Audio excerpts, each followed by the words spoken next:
have everything else connected to it. Everything will go to it. Like an interwoven web. Why'd you have to turn that down? Because I don't want to go over 60%. I want you to get up now. I want all of you to get up out of your chairs. I want you to get up right now and go to the window, open it, and stick your head out and yell, "I'm as mad as hell, and I'm not going to take this anymore!" Good evening, everybody. Welcome to Smith Radio. The jokes never stop. Even when the radio's not on, Carrie and I still... Oh, our prep is worth its own show. Show prep. We should have a show called Show Prep. We did at one time, but we had to cut it off because it tended to be a little rated R. There was definitely a little bit of rated R involved, but you put a little R rating on it, we're good. Right. So you are listening to Smith Radio with Brian Smith and Carrie Smith, giving you all the details, wrapping it all up the past week, making sense of it all, explaining it to you. We go out and we find all those nuggets of information because we're all over the place for you. Copyright Smith Radio. And making sense of it all. We're also talking to you about what goes down on Friday, Saturday, and Sunday because that's where the media likes to hide. That's what's so stuff. Great about our show. The government hides stuff. We catch stuff. We catch when they do the data dump on Friday afternoon. Yeah, so it gives us time to digest it and then come out. Oh yeah, definitely. So it is June 19th. Happy Father's Day to you, Carrie. Happy Father's Day to you, Brian. Thank you, man. I really appreciate that. And happy Father's Day to all you fathers out there. And if you feel like calling in, you're one of those fathers. We were talking about last show, the forgotten generation. You guys are the ones to give that information to all us youngsters about what your parents and your grandparents told you about past history, whether it be wars, political issues, things that were going down during that time that the history books are writing out of existence. Brian's, of course, referring to the generation of those who are spinning in their graves right now, the fathers and grandfathers of the forgotten generation, because they would have never believed if you were to tell them that we have been infiltrated and taken over by communists. America as we know it has pretty much died, and we're hoping that through a long-term dedication to educating people to what our country was founded upon, that maybe we can one day get it back. And we should be able to get there because of technology. And if you look at what we're doing right now, very true. I mean, first off, the left loves to go down the abortion road, and there's nothing there until it comes out. But technology has proven beyond a shadow of a doubt that there's a child in the womb, and it is a person. Not only that, but technology may even go so far as to prove to them that God is real. But technology has given us this platform to produce a radio show for you, to inform you, and so that you can go out and inform others. And there's a lot of other shows like ours that do the same thing.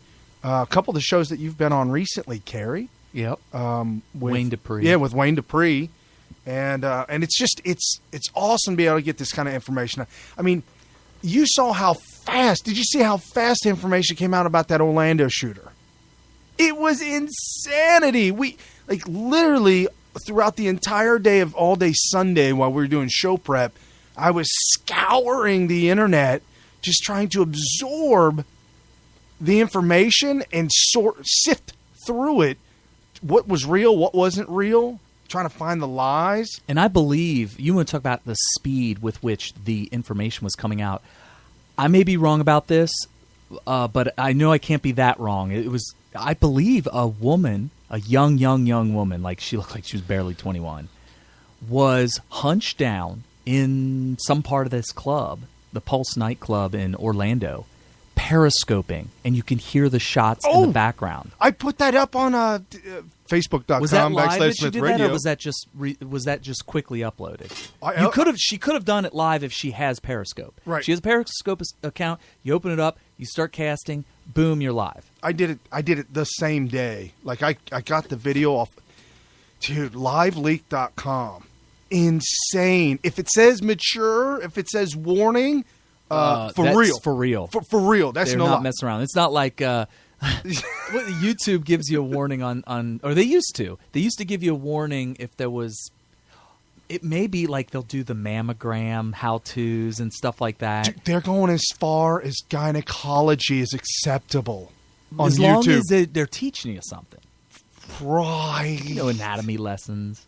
Oh. But I believe, I know for a fact they used to give you a warning on YouTube. Now they probably just ban it completely or whatever. But if your profile says that you're under 18, that's right. There is a click. Oh, that's right. thing. Because I did a how-to video on some gambling, and what? Yeah, there were. No, it actually gives you the opportunity to select whether or not you want 18 or younger people even viewing it. Right. And so I selected no, because this is 21 and over stuff, right? It's gambling. Right. And there were people that complained, like, hey, how come I can't watch this? I'm 69 years old. Like, whoa. It's weird. Some people, they don't realize that their profile. Well, YouTube thinks that they're under 18, but they're real. They're elderly. They're our senior citizens. So when you go onto liveleak.com, be careful, be forewarned, and that is where I did some of and if my. you are a senior citizen, be careful. No, right? You do not play around with LiveLeak. Right.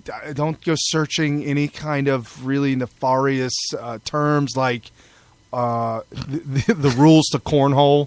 What? Are you serious? There's a guy I worked with that just retired. No. And he said, I want to find the rules to no. cornhole. This sounds diabolical. It went south so fast. He's like, in more ways than one. He said, I've never been so offended. I said, but that's the inner workings of the internet. Oh, no. But no. Do not Google what the rules to cornhole are. Yeah, you might. Wow. You might be in trouble. So, but there started to come out about the Orlando shooting incident. It was fake. And look, this dude's being interviewed. He said he helped 5 people that were bloodied. He carried somebody that was bloodied. Mm-hmm. He was wearing a white shirt and jeans, and he didn't even look like his hair was messed up. He was perfectly clean. He had no blood on him. And he claimed none on his hands, none nothing. But he claimed that he helped a half a dozen people. Okay, hold on. Wow. Hold on. Okay. We've got liars in the midst. Right, okay, I understand that. A situation like that went down, the cameras go on, and they're looking for heroes, and you're drunk, liars come out. You know what? Brian's talking about real-world situations here. We do things here on Smith Radio. It's almost like a thing here. We do thought experiments. Yes. And basically what that means is you have to stop, hit the pause button, and then recreate what's being told to you. And this happens in the media all the time, where you're reading what happened. That's what you're reading. Right. Their job is to tell you what happened. Sometimes you got to hit the pause button and start to walk through the scenario in your head to figure out if that's even possible. So when you're inflamed by a guy being interviewed like this, you must stop, drop, and roll, put the fire out. Really take a step back and think about what's going on. Because you don't want to get emotionally invested in his heroic thing. No. Here he is with a white plain T-shirt on, and it's clean? Yes. Doesn't even have sweat on it? No. Oh. So I went down the rabbit hole on LiveLeak, and I found the bloody bodies.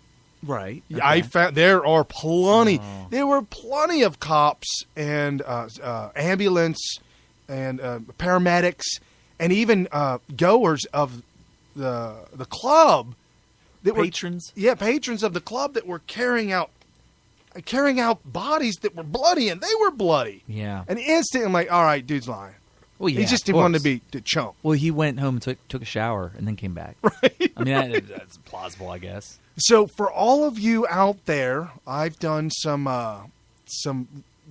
really good homework on a certain soundbite that I wanted to put out early on the show for those of you so that I can tell you, hey, listen to the show. it's in the very first 10 minutes of the show where I play sound clip. Apparently my father said yesterday, "Hey, did you hear about who's that guy on the radio? It's real controversial." Oh, that narrows it down. That narrows it down. Going on. I know exactly who he's talking about. And I had no, and finally it hit. He said, "Oh, Howard Stern." I'm like, "You don't listen to him." No. But they played this epic rant of Howard Stern because of the Orlando shooting. You know, I don't have to go into it all, but you know, Obama and the left. And I don't mean to delay you on this soundbite, but I heard it already.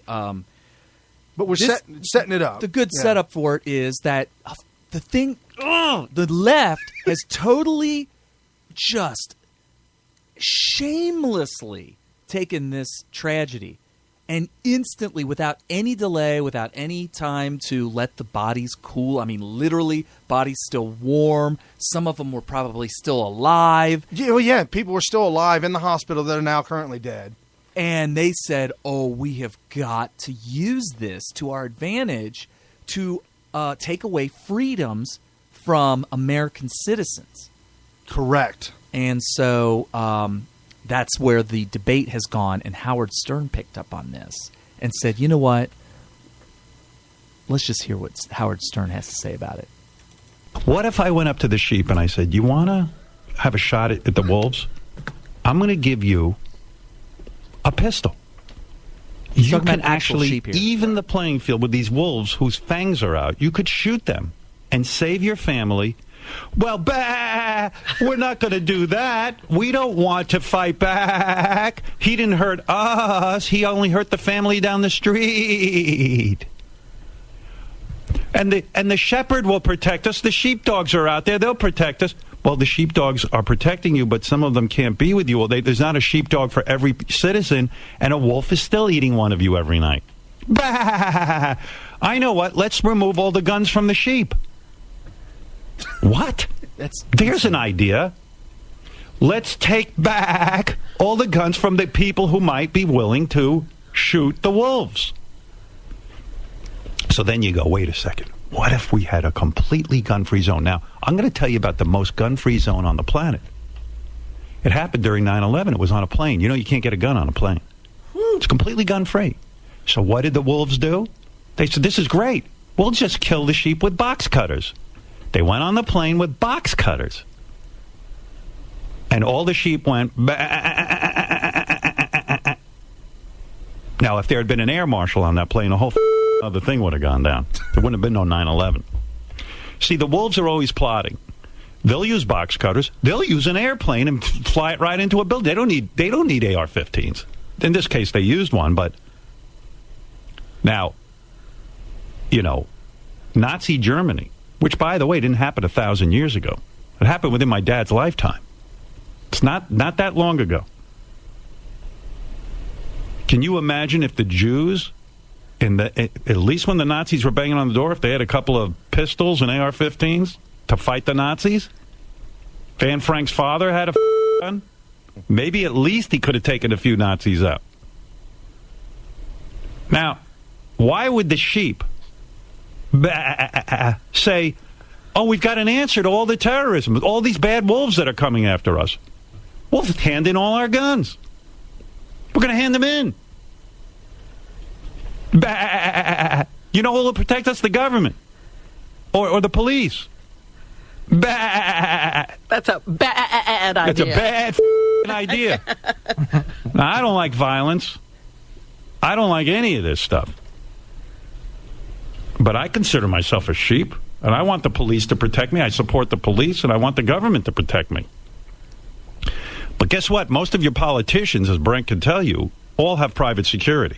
Oh, yes. You know, that's why Brent ran for office. He wanted some private security. So they're okay. Those are sheep that are very well protected. You, on the other hand, you're a sitting duck. And, well, I'll say to you, if you're a sitting duck, do you want a fighting chance or not?